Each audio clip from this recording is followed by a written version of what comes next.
Welcome, survivors, to the next episode of Doomsday Pantry.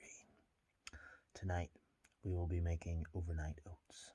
Something simple and easy, but very fulfilling, and will provide you with tons of energy to start off your day. So, here we are with the first step. Now, you could get fresh fruit for this, and normally I might opt for that, but a bag of frozen fruit is rather inexpensive. You can find them as cheap as about $5-6, or if you get a bigger bag, you can get them for around 10. So they're a pretty good bargain, and they hold for a long time.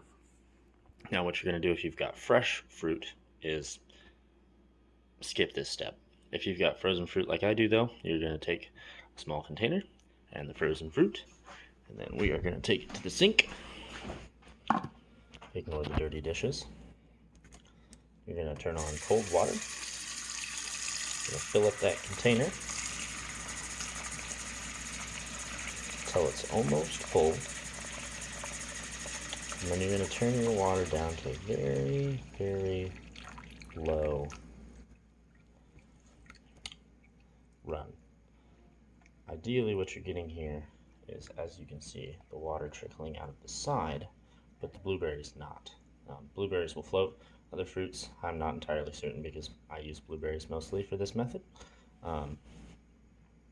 Mostly because you can find big bags of blueberries for pretty cheap.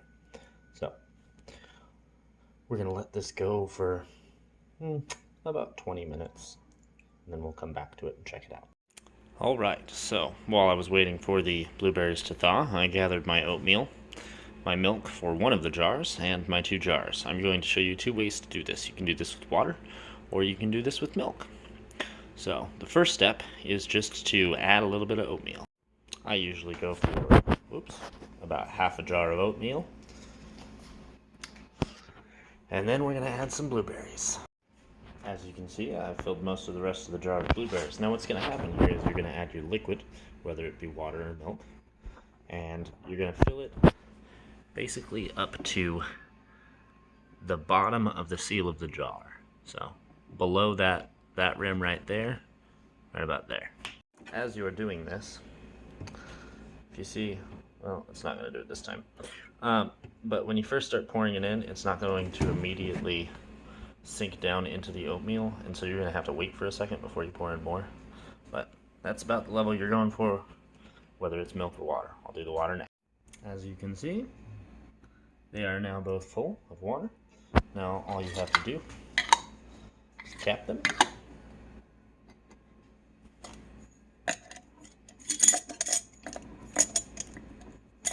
Hold on, I'm going to need both hands. Alright, I got the lids on.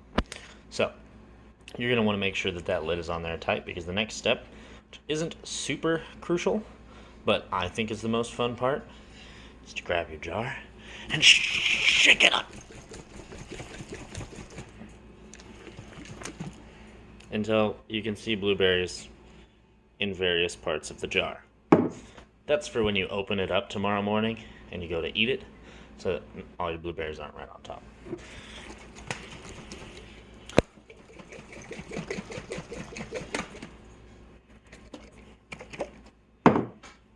There you go.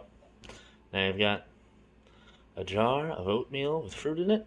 You're just going to stick it in the fridge and let it sit until tomorrow morning. Whenever you get up and decide to eat breakfast, it will be ready and waiting for you. And I will show you what that looks like in the morning. Alright, here we are, 12 hours later, because I'm lazy and I like to sleep in. And my breakfast is ready. As you can see, the one on the left is the milk. You can see blueberries scattered throughout, mostly on one side apparently, so I'm probably going to shake that up a little bit more. And then this is the water one. It looks like it's got a little more even distribution. That's it. Now you can eat it straight out of the jar. Enjoy. Well, guys, hopefully you have enjoyed your breakfast. I am going to spend most of my day alternating between playing Terraria and trying to file for unemployment. Good luck in all your endeavors today, and hopefully this recipe will provide you the energy you need for the next days coming.